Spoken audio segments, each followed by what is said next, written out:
Hello friends, ओम श्री गणेशाय नमः। जय श्री कृष्णा। आप सभी का स्वागत है आपके अपने यूट्यूब चैनल पर। फ्रेंड्स, आज हम आपको इस वीडियो में बताने जा रहे हैं वैशाख मास महात्म्य के 18वें अध्याय के बारे में और स्कंद पुराण के अनुसार वैशाख मास महात्म्य के 11वें अध्याय के बारे में। फ्रेंड्स, वीडियो शुरू करने से पहले आपसे रिक्वेस्ट है, अगर आप हमारे चैनल पर नए हैं और आपने अभी तक चैनल को सब्सक्राइब नहीं किया है तो प्लीज सब्सक्राइब कीजिएगा चैनल को, साथ ही प्रेस कीजिएगा बेल आइकन को, जिससे नए वीडियो से रिलेटेड नोटिफिकेशन आपको तुरंत प्राप्त हो सके। और वीडियो पसंद आने पर वीडियो को लाइक और शेयर जरूर कीजिएगा ताकि सभी भक्तों को इस वीडियो का लाभ प्राप्त हो सके। और कमेंट बॉक्स में जय श्री कृष्णा जरूर लिखिएगा। वैशाख मास महात्म सब विघ्नों का नाश करने वाले तथा सारी सृष्टि का पालन करने वाले श्री गणेश जी तथा ज्ञान की दाता देवी श्री सरस्वती जी तथा सब पुराणों के कर्ता श्री व्यास जी तथा श्री गुरुदेव जी के चरण कमलों में नमस्कार करके भगवान की श्रद्धा और भक्ति रस में डूबे हुए वैशाख मास महात्म की कथा कहती हूँ। वैशाख मास महात्म आरंभ। धर्म वर्ण की कथा, कली की अवस्था का वर्णन, धर्म वर्ण और पितरों का संवाद एवं वैशाख की अमावस्या की श्रेष्ठता। मिथिलापति ने पूछा, ब्राह्मण, इस वैशाख मास में कौन कौन सी तिथियां पुण्यदायिनी हैं? श्रुतदेव जी बोले, सूर्य के मेष राशि पर स्थित होने पर वैशाख मास में 30 तिथियां पुण्यदायिनी मानी गई हैं। एकादशी में किया हुआ पुण्य कोटि गुना होता है। उसमें स्नान, दान, तपस्या, होम, देव पूजा, पुण्य कर्म एवं कथा का श्रवण किया जाए तो वह तत्काल मुक्ति देने वाला है। जो रोग आदि से ग्रस्त और दरिद्रता से पीड़ित हो वह मनुष्य इस पुण्यमय कथा को सुनकर कृतकृत्य होता है। वैशाख मास मन से सेवन करने योग्य है क्योंकि वह समय उत्तम गुणों से युक्त है। दरिद्र, पंगु, अंधा, नपुंसक, विधवा, साधारण स्त्री, पुरुष, बालक, युवा, वृद्ध तथा रोग से पीड़ित मनुष्य ही क्यों न हो, वैशाख मास का धर्म सबके लिए अत्यंत सुख साध्य है। परम पुण्यमय वैशाख मास में जब सूर्य मेष राशि में स्थित हो तब पाप नाशनी अमावस्या कोटि गया के समान फल देने वाली होती है। हे राजन, जब पृथ्वी पर राजश्री सावर्णिका का शासन था उस समय 30वें कलयुग के अंत में सभी धर्मों का लोप हो चुका था। उसी समय आनर्त देश में धर्मवर्ण नाम से विख्यात एक ब्राह्मण थे। मुनिवर धर्मवर्ण ने उसी कलयुग में ही किसी समय महात्मा मुनियों के सत्र याग में सम्मिलित होने के लिए पुष्कर क्षेत्र की यात्रा की। वहां कुछ व्रतधारी महर्षियों ने कलयुग की प्रशंसा करते हुए इस प्रकार कहा था, सतयुग में भगवान विष्णु को संतुष्ट करने वाला जो पुण्य 1 वर्ष में साध्य है वहीं त्रेता में 1 मास में और द्वापर में 15 दिनों में साध्य होता है, परंतु कलयुग में भगवान विष्णु का स्मरण कर लेने से ही उसे 10 गुना पुण्य होता है। कली में बहुत थोड़ा पुण्य भी कोटि गुना होता है। जो एक बार भी भगवान का नाम लेकर दया दान करता है और दुर्भिक्ष में अन्न देता है वह निश्चय ही उदर्व लोक में गमन करता है। यह सुनकर देवर्षि नारद हंसते हुए उन्मत्त के समान नृत्य करने लगे। सभासदों ने पूछा, नारद जी ये क्या बात है? तब बुद्धिमान नारद जी ने हंसते हुए उन सबको उत्तर दिया, आप लोगों का कथन सत्य है। इसमें संदेह नहीं है कि कलयुग में स्व अल्प कर्म से भी महान पुण्य का साधन किया जाता है तथा कलेशों का नाश करने वाले भगवान केशव स्मरण मात्र से ही प्रसन्न हो जाते हैं। तथापि मैं आप लोगों से यह कहता हूँ कि कलयुग में ये 2 बातें दुर्घट है, श्रीश्रेंद्रिय का निग्रह और जीवा को वश में करना। ये दोनों कार्य जो सिद्ध कर ले वही नारायण स्वरूप आता है। कलयुग में आपको यहाँ नहीं ठहरना चाहिए। नारद जी की यह बात सुनकर उत्तम व्रत का पालन करने वाले महर्षि सहसा यज्ञ को समाप्त करके सुखपूर्वक चले गए। धर्मवर्ण ने भी यह बात सुनकर भूलोक को त्याग देने का विचार किया। उन्होंने ब्रह्मचर्य व्रत धारण करके दंड और कमंडल हाथ में लिया और जटावल्कधारी होकर वे कलयुग के अनाचारी पुरुषों को देखने के लिए घर छोड़कर चल दिए। उनके मन में बड़ा विस्मय हो रहा था। उन्होंने देखा प्राय मनुष्य पापाचार में प्रवृत्त हो बड़े भयंकर दुष्ट हो गए हैं। ब्राह्मण पाखंडी हो चले हैं, शूद्र संन्यास धारण करते हैं, पत्नी अपने पति से द्वेष रखती है, शिष्य गुरु से वैर रखता है, सेवक स्वामी के और पुत्र पिता के घात में लगा हुआ है। ब्राह्मण शूद्रवत और गौएं बकरियों के समान हो गई हैं। वेदों में गाथा की ही प्रधानता रह गई है। शुभ कर्म साधारण लौकिक कृत्यों के ही समान रह गए। इनके प्रति किसी की महत्व बुद्धि नहीं है। भूत प्रेत और पिशाच आदि की उपासना चल पड़ी है। सब लोग मैथुन में आसक्त हैं और उसके लिए प्राण भी खो बैठते हैं। सब लोग झूठी गवाही देते हैं। मन में सदा छल और कपट भरा रहता है।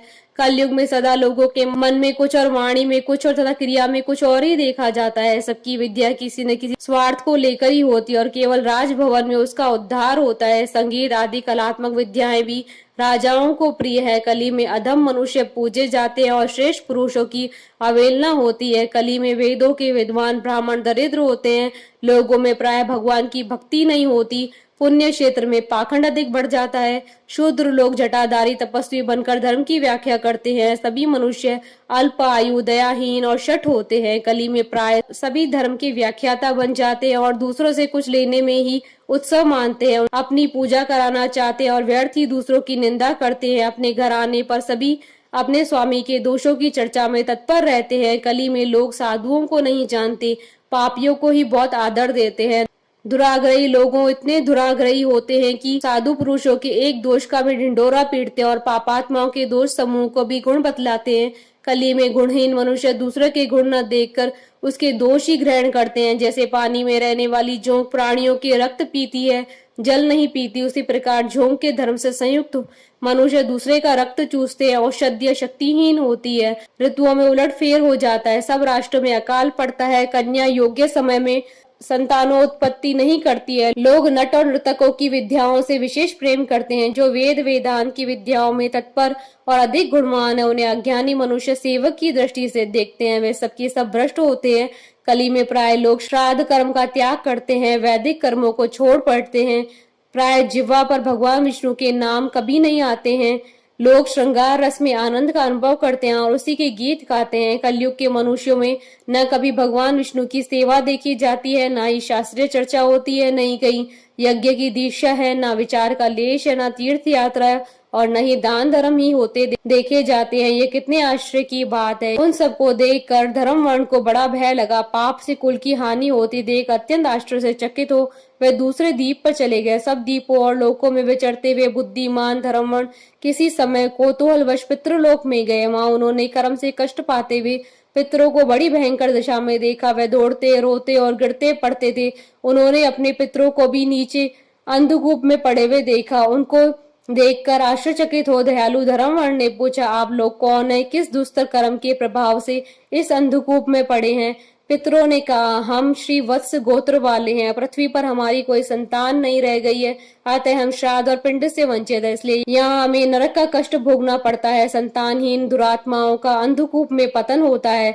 हमारे वंश में एक ही माँ यशस्वी पुरुष है जो धर्मवर्ण के नाम से विख्यात है, किंतु वह विरक्त होकर अकेला घूमता फिरता है। उसने अपने गृहस्थ धर्म को नहीं स्वीकार किया। वह एक ही तंतु हमारे कुल में अवशिष्ट है। उसकी भी आयु क्षीण हो जाने पर हम लोग घोर अंधकूप में गिर पड़ेंगे, जहाँ से फिर निकलना कठिन होगा। इसलिए तुम पृथ्वी पर जाकर धर्मवर्ण को समझाओ। हम लोग दया के पात्र हैं। हमारे वचनों से उसको यह बताओ कि हमारी वंशारूपा दूर्वा को काल रूपी चूहा प्रतिदिन खा रहा है। क्रमशः सारे वंश का नाश हो गया है। एक तुम ही बचे हो। जब तुम भी मर जाओगे तब संतान परंपरा न होने के कारण तुम्हें भी अंधकूप में गिरना पड़ेगा। इसलिए गृहस्थ धर्म को स्वीकार करके संतान की वृद्धि करो। इससे हमारी और तुम्हारी दोनों की ऊर्ध्व गति होगी। यदि एक भी पुत्र वैशाख माघ अथवा कार्तिक मास में हमारे उद्देश्य से स्नान श्राद्ध और दान करेगा तो उससे हम लोगों की ऊर्ध्व गति होगी और नरक से उद्धार हो जाएगा। यदि एक पुत्र भी भगवान विष्णु का भक्त हो जाए, एक भी एकादशी का व्रत रखने लगे, अथवा यदि एक भी भगवान विष्णु की पाप नाशक कथा का श्रवण करे तो उसकी 100 भावी पीढ़ियों का उद्धार होता है। ये पीढ़ियां पाप से आवृत होने पर भी नरक का दर्शन नहीं करती। दया और धर्म से रहित उन बहुत से पुत्रों के जन्म से क्या लाभ है जो कुल में उत्पन्न होकर सर्वव्यापी भगवान नारायण की पूजा नहीं करते। इस प्रकार प्रिय वचनों द्वारा धर्म वर्ण को समझाकर तुम उसे विरक्तिपूर्ण ब्रह्मचर्य आश्रम से गृहस्थ आश्रम में प्रवेश करने की सलाह दो। पितरों की यह बात सुनकर धर्म वर्ण अत्यंत विस्मित हुआ और हाथ जोड़कर बोला, मैं ही धर्म वर्ण नाम से विख्यात आपके वंश का दुराग्रही बालक हूँ। यज्ञ में महात्मा नारद जी का यह वचन सुनकर कि कलयुग में प्राय कोई भी रसनेन्द्रिय और शिशेन्द्रिय को दृढ़ता पूर्वक संयम में नहीं रखता। मैं दुर्जनों की संगति से भयभीत तो अब तक दूसरे दूसरे द्वीपों में घूमता रहा। इस कलयुग के तीनों चरण बीत गए, अंतिम चरण में भी 3.5 भाग व्यतीत हो चुके हैं। मेरा जन्म व्यर्थ बीता है, क्योंकि जिस कुल में मैंने जन्म लिया उसमें माता पिता की ऋण को भी मैंने नहीं चुकाया। पृथ्वी के भारभूत उस शत्रुतुल्य पुत्र के उत्पन्न होने से क्या लाभ है, जो पैदा होकर भगवान विष्णु और देवताओं तथा पितरों की पूजा न करे। मैं आप लोगों की आज्ञा का पालन करूंगा। बताइए पृथ्वी पर किस प्रकार मुझे कलयुग से और संसार से भी बाधा नहीं प्राप्त होगी।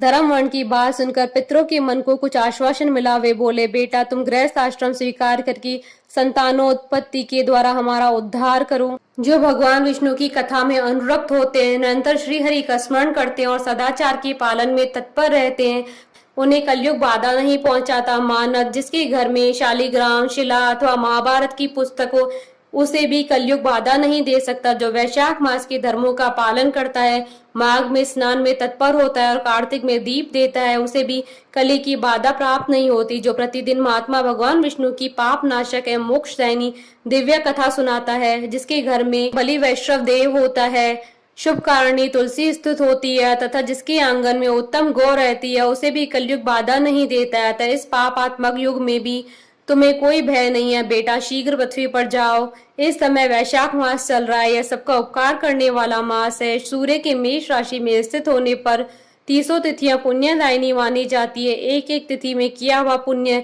कोटि कोटि गुना अधिक होता है। उनमें से भी जो वैशाख मास की अमावस्या तिथि है, वह मनुष्य को मोक्ष देने वाली है, देवताओं और पितरों को बहुत प्रिय है, शीघ्र ही मोक्ष की प्राप्ति कराने वाली है।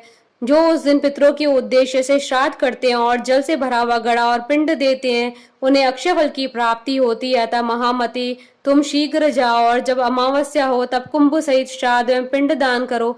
सबका उपकार करने के लिए गृहस्थ धर्म का आश्रय लो, धर्म अर्थ और काम से संतुष्ट हो, उत्तम संतान पाकर फिर मुनि व्रति से रहते हुए सुख पूर्वक दीप दीपांतरों में विचरण करो। पितरों के इस प्रकार आदेश देने पर धर्मवर्ण मुनि शीघ्रता पूर्ण भूलोक में गए। वहां मेष राशि में सूर्य के स्थित रहते हुए वैशाख मास में प्रातः काल स्नान करके देवताओं ऋषियों तथा पितरों का तर्पण किया। फिर कुंभ दान सहित पाप विनाशक श्राद्ध करके उसके द्वारा पितरों को पुनरावृत्ति रहित मुक्ति प्रदान की। तत्पश्चात उन्होंने स्वयं भी विवाह करके उत्तम संतान को जन्म दिया और लोक में उस पापनाशनी अमावस्या तिथि को प्रसिद्ध किया। तदंतर वे भक्ति पूर्वक भगवान की आराधना करने के लिए हर्ष के साथ गंधमादन पर्वत पर चले गए। इसलिए वैशाख मास की अमावस्या तिथि परम पवित्र मानी गई है। प्रेम से मन से भगवान नाम जाप करते रहो। इति श्री स्कंद पुराण अंतर्गत वैशाख मास महात्म्य का 11वां अध्याय संपन्न हुआ। बोलिए भगवान विष्णु की जय, सनातन धर्म की जय।